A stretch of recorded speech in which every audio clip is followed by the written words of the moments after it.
Sí. Para vos arrancó la semana hoy, Sí. Juanjito querido. No sé para el invitado si habrá arrancado la semana hoy o en Hace el un día de ayer. Me ratito, parece me que parece. arrancó también en el día. Hace un rato, así que arrancó. Fuerte el aplauso para Franco Rodelli, nuestro psicólogo, que nos visita en esta santa siesta con su columna. Rode, querido, ¿cómo estás, hermano? Pero muy buenas tardes. No sé por qué dicen que arrancó hace poquito. No. Chacarrillo. A lo sumo, hace 2 horitas. Dos horitas. Ahorita, como un montón. Claro. Ayer exacto. no laburaste, me imagino, ¿no? No, ayer me tomé el feriado. Estuvimos jugando al fútbol. Sí, te vi que hubo un entraste percance, rankeando. hubo un Gran jugador de percance. fútbol, Franquito. Mirá. Gran número 10. Sí, bueno, Juan De Club Colón. Náutico El Quillá. Juan Colón, No, ahora está primero- jugando en Belgrano. Primero, no es Delgado. ¿No es Rafa Delgado?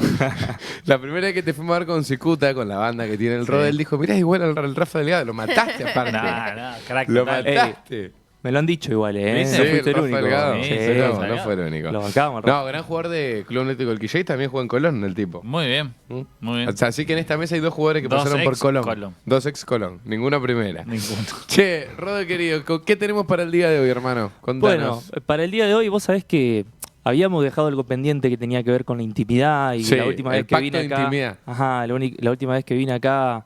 Estaba bueno retomar algo de esa columna. Yo creo que lo vamos a dejar para la próxima. Bien. Anotémoslo ahí en el tintero porque me pareció importante hablar del tema de la memoria. ¿Por qué es importante la memoria?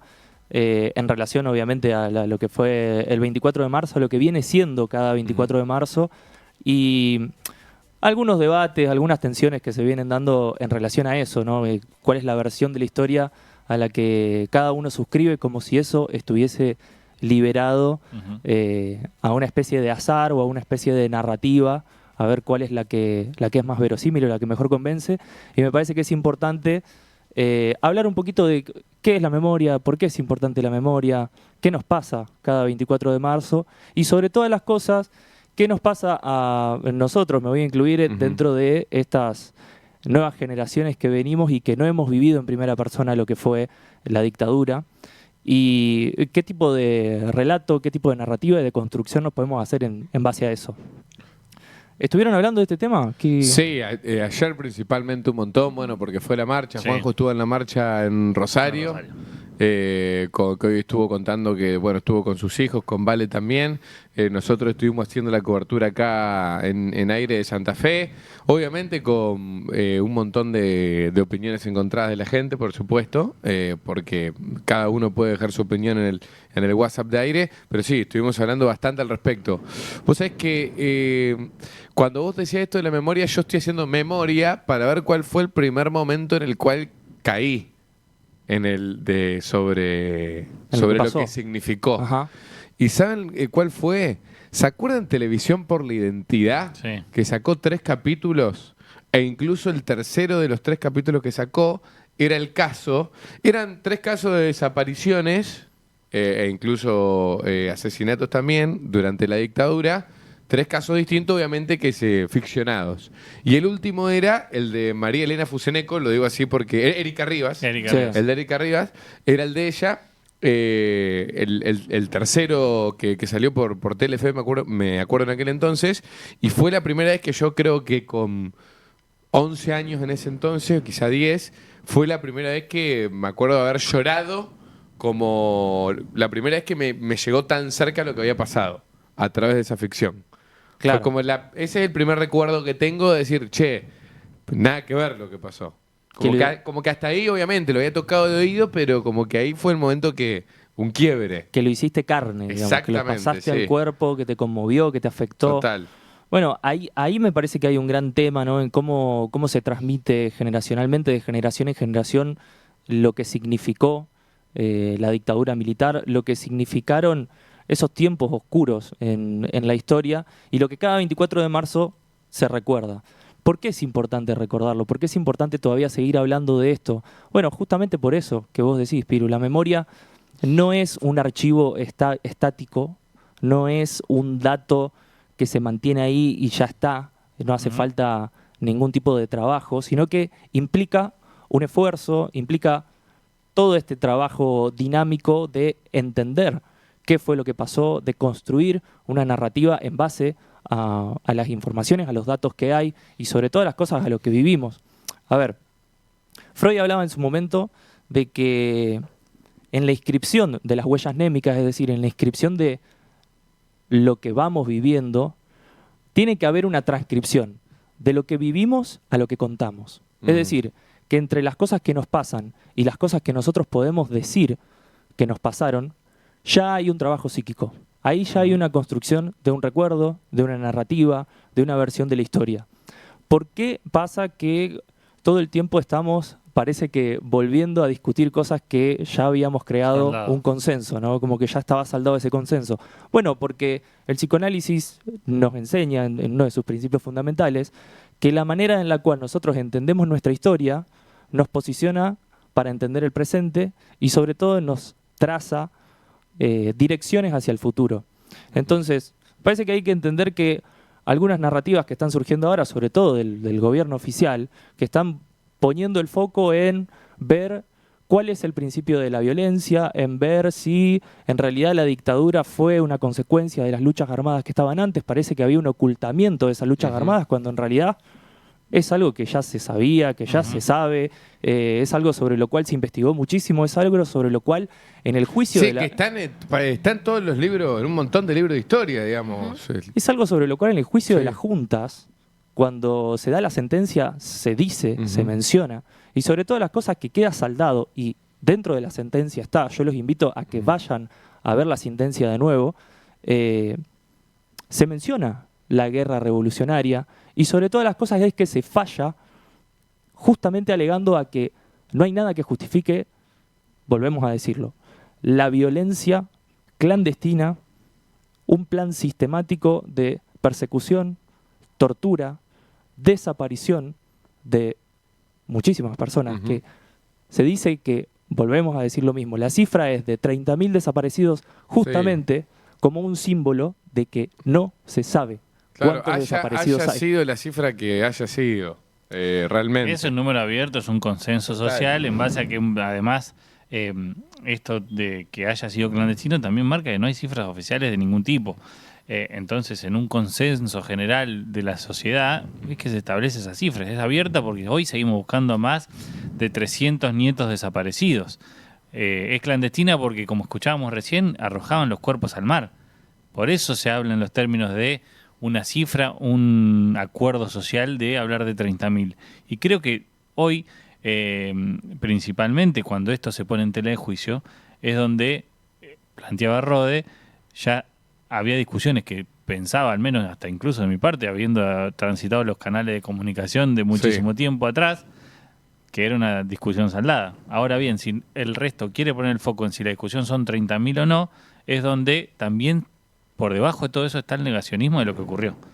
Me parece que también eso es central en el debate. No dejarnos correr el eje, los 30.000 son 30.000, y lo que hicieron fue la tortura, el secuestro, la desaparición forzada de personas, y no solamente que está escrito en los libros, sino que está aprobado por la justicia. Claro. Total. Ahora, ¿por qué esto es un punto en el que todavía estamos volviendo? Parece que todo el tiempo estamos volviendo, porque justamente lo que pasó dejó un trauma psíquico en toda la sociedad. Digo, no hubo familia en la Argentina que no haya sufrido lo que fue la dictadura, el terrorismo de Estado. O al menos, no sé, serán un puñado de familias que no lo sufrieron. Y lo pongo muy en duda, lo pongo muy en duda. Me parece que fueron tiempos oscuros para todos, que dejó un trauma muy fuerte que todavía forma parte del inconsciente colectivo y que psíquicamente lo que podemos entender cuando se da un trauma en el psiquismo es cuando el psiquismo se queda sin la posibilidad de defenderse frente a la situación en la que está viéndose amenazado, amedrentado, en que su vida corre peligro, en que está siendo perseguido.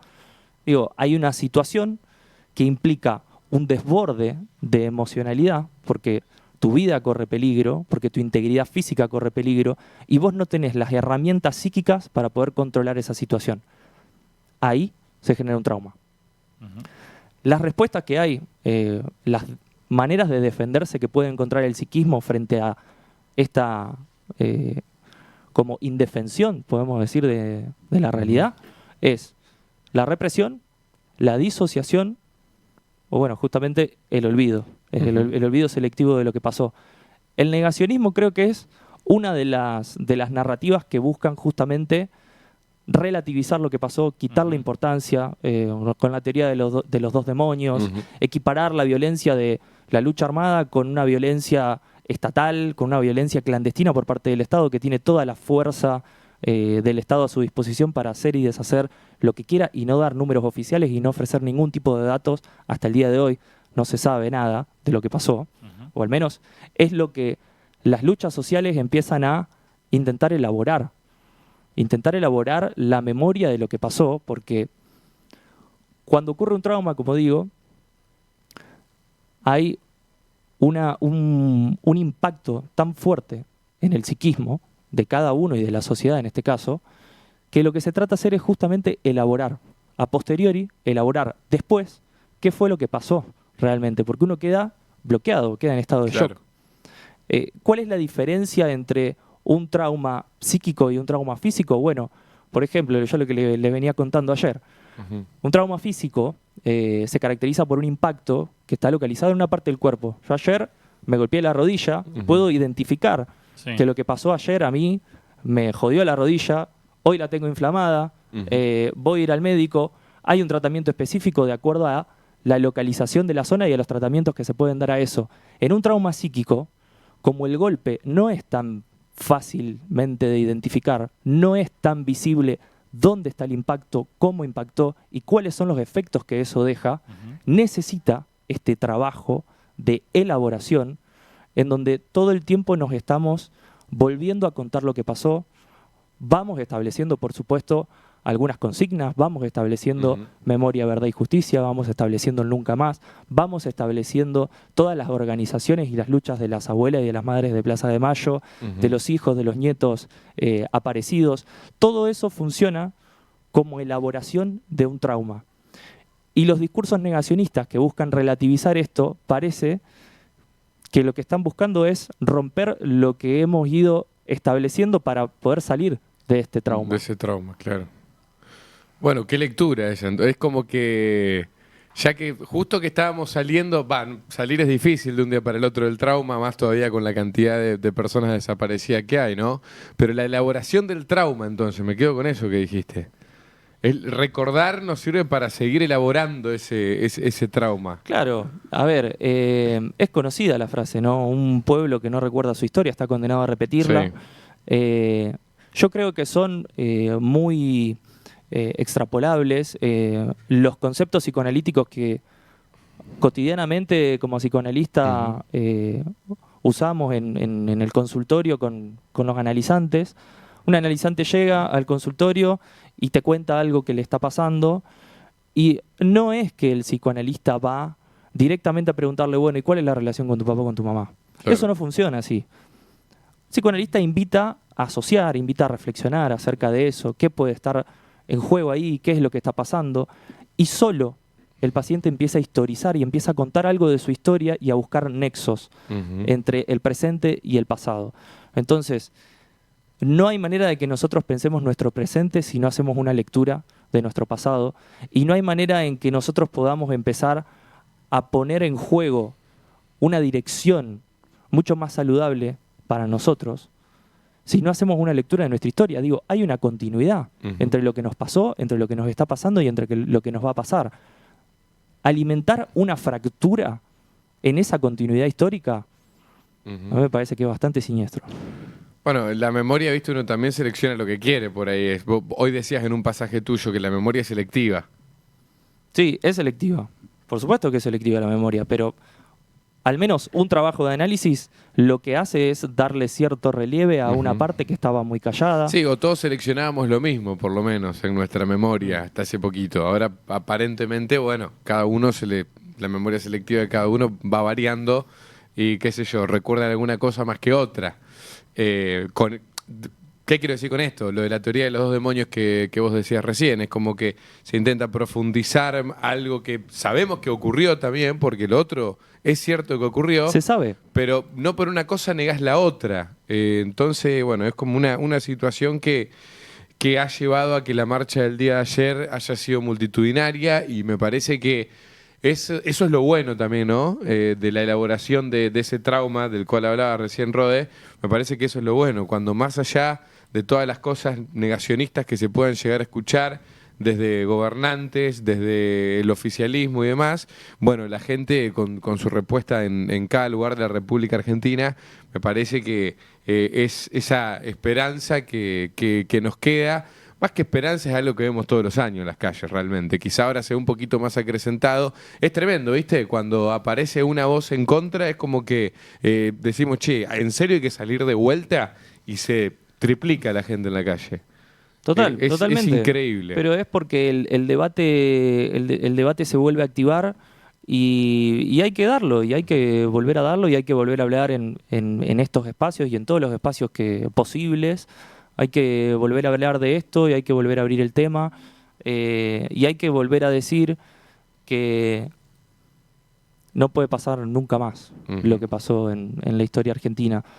Creo que cada vez que recordamos la historia, la estamos volviendo a reconstruir. Cada vez que hablamos de algo de nuestra historia, lo estamos volviendo a elaborar, lo estamos volviendo a escribir. La historia se vuelve a escribir cada vez que la nombramos. Y me parece que es importante eso para entender qué es lo que está en juego actualmente. ¿Por qué se está subrayando una parte de la historia y por qué se está silenciando la otra? ¿Qué intenciones políticas tiene eso? Y sobre todas las cosas, ¿qué lectura podemos hacer nosotros? Y vuelvo, me parece que está muy bueno que estemos dando este debate porque en algún punto quizás algún pibe, alguna piba, alguien de nuestra generación, alguien de nuestra edad que no tuvo un contacto directo con lo que fue la dictadura, se ve interpelado por lo que está pasando y va a informarse. Claro. Y me parece que está buenísimo que se haga eso, porque estamos en una era de la información digital y de la comunicación que a veces no ayuda a formarnos realmente una opinión bastante espesa, bastante rica de lo que realmente pasó. Por ahí lo que más pega son fragmentos de 3 minutos o videos cortitos que nos explican una historia muy sesgada, y me parece que está buenísimo darle un poco más de profundidad a eso y traer el debate de nuevo acá, porque volvemos a decir, si la memoria no se activa, el trauma se repite. Sí, es increíble cómo por ahí las cosas desde el arte y desde la creación cinematográfica o musical también nos llega, ¿no? Bueno, la película 1985 seguramente ha sido para un montón de jóvenes algo muy representativo, así como por ahí para mí en su momento fue Argentinos por la identidad y esos 3 capítulos. Quizá 1985 fue lo mismo para un montón de jóvenes que por primera vez pudieron sentir bien de cerca qué fue lo que pasó, con testimonios tremendos, bueno, con el fallo de los jueces y muy bien representado lo que sucedió en el juicio, con Estracera y con Darín haciendo Estracera. Realmente me parece que es importante también el arte dentro de la memoria. Cuando digo el arte, vuelvo a repetir, me refiero al cine, me refiero a la música, me refiero a de lo que nos podamos agarrar para no olvidarnos de lo que pasó en la última dictadura militar. Rode, querido, un verdadero placer, amigo, tenerte, como siempre, aquí en nuestra Santa Siesta, hermano. Nos vemos la próxima. Nos vemos la próxima en 15 días, ¿eh? 15. A la misma hora, en el mismo lugar. Separamos brevemente, Robert, y venimos con los últimos 2 minutitos de esta Santa Siesta. No se vayan.